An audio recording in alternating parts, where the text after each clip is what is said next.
Salam sejahtera, terima kasih kerana bersama dengan saya di Nazilin Unity Channel. Sehingga kini ramai orang bertanya, apakah punca kematian Zara Kairiana? Sehingga menimbulkan pelbagai perdebatan di ruangan media sosial. Namun demikian, punca rasmi kematian Zara Kairiana masih belum dapat dipastikan secara mutlak. Kerana kes tersebut kini dalam siasatan lanjut dan hasil bedah siasat belum didedahkan sepenuhnya kepada awam. Namun demikian, saya nak hurai kepada anda maklumat-maklumat penting utama yang tersedia yang mungkin boleh membawa kepada petunjuk sebab kematian Zara Kairiana. Saudara-saudara sekalian, Zara Kairiana berumur 13 tahun, ditemui tidak menyedarkan diri atau tidak sedarkan diri berhampiran longkang asrama tingkat 3 sekolahnya pada 16 Julai 2025. Dia disahkan meninggal dunia pada keesokan harinya setelah disahkan tiada fungsi otak. Awalnya, pihak berkuasa percaya beliau terjatuh dari tingkat 3 asrama. Namun, keluarga dan peguamnya meragui versi rasmi ini. Terdapat dakwaan bahawa Zara mengalami kecederaan, termasuk patah lengan dan kaki serta lebam yang tidak konsisten dengan kesan jatuh dari ketinggian. Lebih kontroversi lagi timbul apabila tiada bedah siasat dilakukan sebelum pengkebumian yang memicu tuntutan keluarga agar kuburnya digali semula untuk tujuan postmortem. Inilah yang menjadi buah mulut di mana-mana.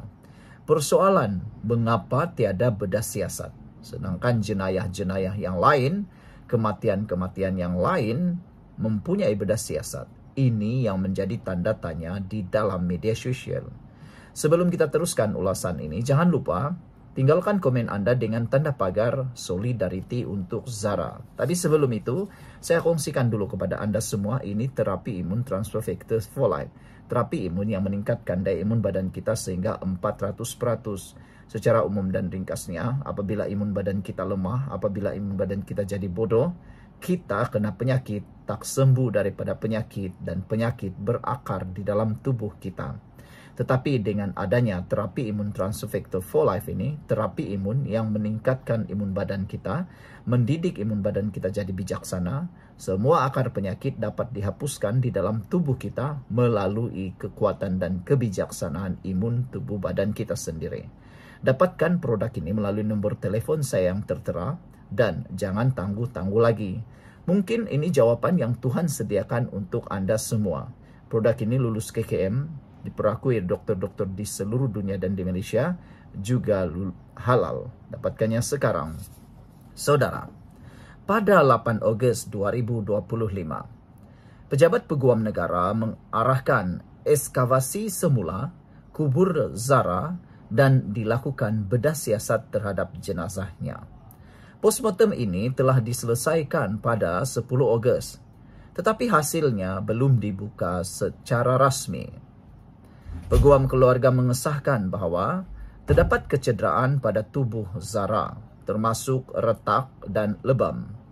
Tetapi maklumat terperinci hanya akan diperincikan dalam laporan forensik rasmi.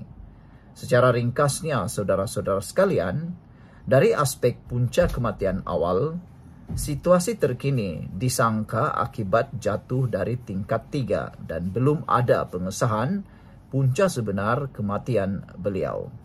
Fakta yang mencurigakan pula ialah cedera seperti patah anggota badan dan lebam yang mungkin tidak selari dengan kesan jatuh. Bedah siasat dilakukan selepas exhumation, tetapi hasil lengkap masih dirahsiakan. Langkah seterusnya, inquiry atau inquest mungkin diminta oleh keluarga bergantung pada hasil postmortem dan siasatan polis. Secara ringkas, punca kematian Zara masih belum pasti dan sangat dipertikaikan. Hasil postmortem serta siasatan menyeluruh adalah penting untuk menentukan sama ada Unsur penganiayaan atau nahas wajar dipertimbangkan. Kalau anda mahu ikut tentang perkara ini, ikuti terus dalam ruangan komen dan juga channel ini. Sekian untuk kali ini, jangan lupa tinggalkan komen anda dan sila tulis komen anda dengan tanda pagar solidariti untuk Zara. Kita jumpa lagi, bye-bye. Salam sejahtera, terima kasih karena bersama dengan saya di Nazilin Unity Channel. Bukti terkini tentang kes Zara Khairana, seorang kanak-kanak yang amat disayangi rakyat Malaysia, khususnya di Sabah. Bukti terbaru menunjukkan perkara yang mengejutkan kita selepas bedah siasat yang dilakukan baru-baru ini. Berikut adalah bukti dan perkembangan terkini yang telah pun diperoleh melalui sumber. Menurut laporan yang diterima, disahkan memang ada kecederaan, tetapi tidaklah diperincikan oleh peguam keluarga Zara Khairana bagi membantu siasatan dan tidak mahu menyebabkan berlakunya ketirisan maklumat. Namun demikian, beberapa petunjuk telah diperoleh hari ini. Antaranya apa yang didedahkan oleh peguam keluarga Zara Khairana.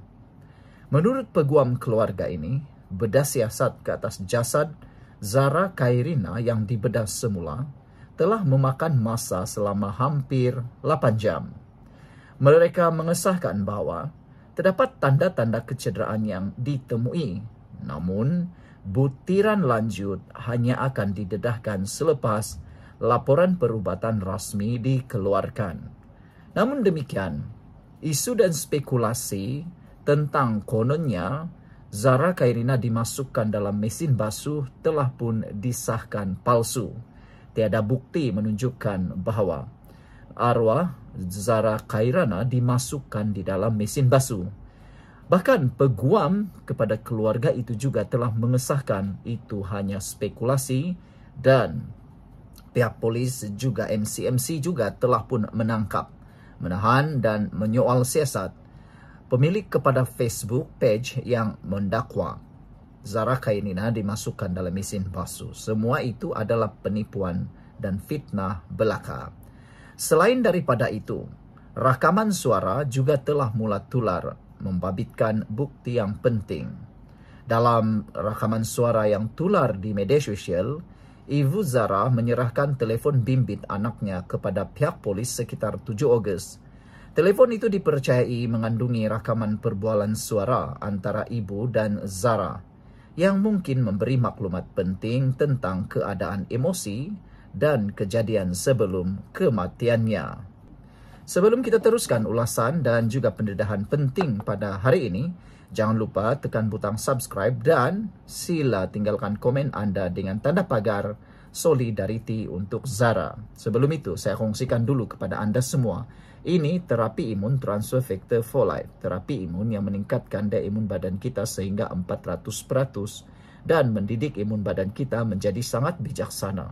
Apabila imun badan kita lemah, kita kena penyakit. Apabila imun badan kita jadi bodoh, imun badan kita jadi menyerang diri kita sendiri.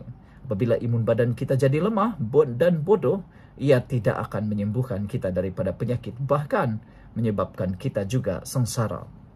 Tapi dengan adanya terapi imun transfer factor for life ini, ianya membantu meningkatkan daya imun badan kita 400% sehingga imun badan kita dididik menjadi bijaksana, lalu akan menghapuskan semua jenis penyakit, akar penyakit yang berakar di dalam tubuh badan kita.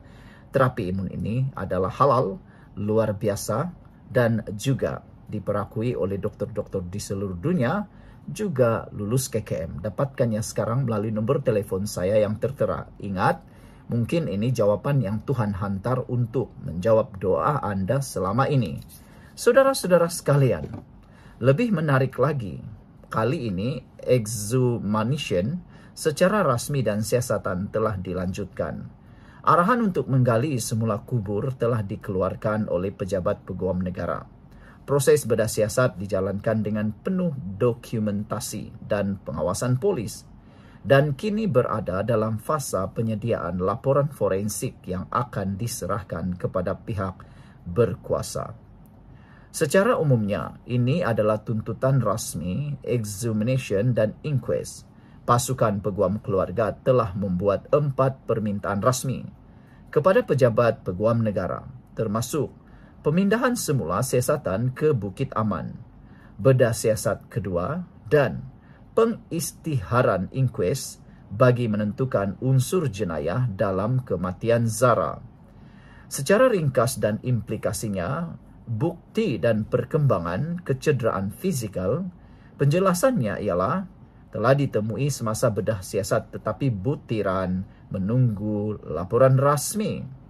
Selain daripada itu, rakaman suara yang tular melalui telefon bimbit juga telah pun yang mengandungi rakaman perbualan telah diserahkan kepada pihak polis untuk tindakan lanjut. Siasatan juga telah dilanjutkan. Examination dilaksanakan dengan prosedur ketat dan laporan forensik sedia disiapkan. Prosedur inquest, keluarga menuntut inquest penuh untuk menentukan sama ada wujud elemen jenayah wujud. Secara umumnya dan secara keseluruhannya, kesimpulannya, terdapat bukti fizikal kecederaan dan digital rakaman suara yang kini ditangani secara telus melalui proses exhumation dan siasatan forensik. Kes ini turut mencetuskan desakan untuk memastikan siasatan dijalankan secara profesional tanpa politik serta membuka ruang kepada kemungkinan inquest jika diperlukan. Kalau anda mahu jelaskan lebih lanjut tentang prosedur bedah siasat examination atau peranan inquest, ikuti terus saya di dalam laman rasmi YouTube ini. Sekian untuk kali ini, jangan lupa tinggalkan komen anda dengan tanda pagar solidariti untuk Zara. Bye-bye.